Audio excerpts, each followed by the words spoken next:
We're looking here at our motherlode wild blueberry or huckleberry bush. We don't know the identity of it yet, folks. We know it's wild, know it's out there. Nobody can tell us exactly what it is, but here it is. The best producing one. Straddles around a young cedar tree. Isn't that amazing? It's a buzz right now with some little bumblebees. They're pollinating this one like crazy. Why is it that this one has always seemed to be the one that's got the most berries on it? Could it be those pollinators? And why are they at this one and not at all the other ones? Or there's something about this one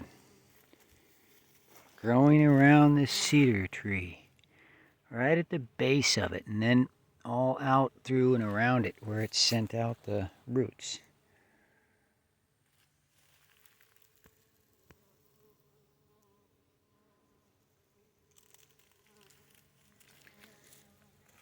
It's February the 18th, 2023. We can see that the flowers are blooming.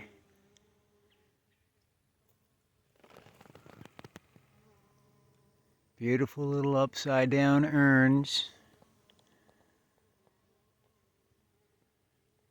Pink giving way to white.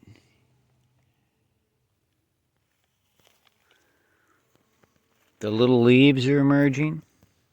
These are small leaves. At their max length, they're no larger than the size of a dime, about a centimeter at the most. See here, leaves emerging.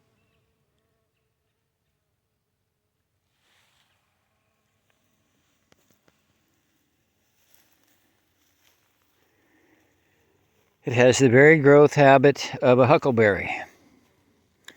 Not bunches of berries all together, but rather distributed throughout the branches and stems of the plant.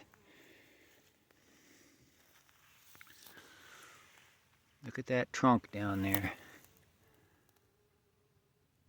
Nice solid trunk, good growth on this plant, and then it's got daughter plants that have grown all around it.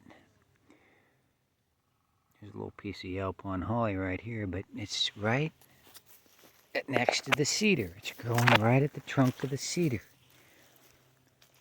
Quite the mystery.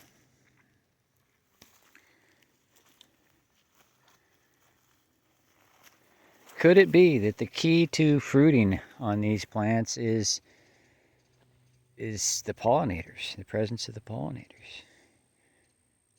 Could this cedar tree have anything to do with the productivity of this plant? I mean, that can't be ignored. Okay, we got others around that don't have a cedar, and they are producing. There's a lot of sparkleberry out here. A lot was cut down in anticipation of running a power line through here, but we're reconsidering that. We think we're just going to run a wire through here. There's still a lot of sparkleberry standing, but there was a lot cut. It's a shame that we cut it. We do note that it is growing back. There's places where thicker trunks were cut, and we can see the shoots coming back up from the roots. So it's a hardy plant that's going to come back there, should we want it to come back all the way there. Quite the sparkleberry community, actually, right here. Some of these are easily 15 foot tall. Here's some sparkle with still an abundance of leaves. Oh, we got some Yelpon holly here. Yelpon holly and sparkleberry, very well established in this area here. Look at some of these sparkleberry trees.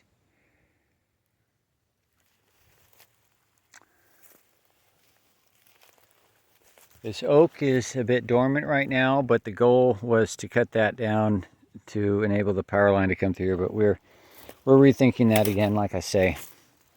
It doesn't hurt to clear a bit of those out. We needed some space for other work, other growing out here.